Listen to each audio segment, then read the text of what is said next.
ఇంటి ఎదురుగా ఉండదంటే దొంగతనానికి వచ్చాడు. స్లో. పెద్ద దొంగ,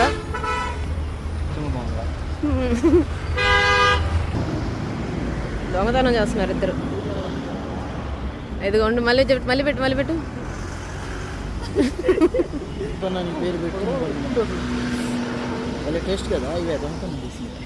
భలే దొంగతనం చేసినాయా?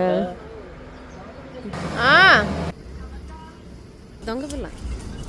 Very good girl.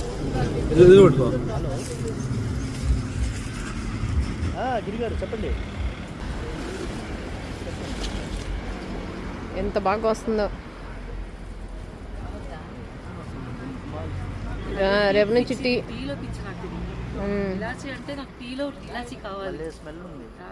ఏంది ఏం చేద్దాం లేదా నేను లైట్గా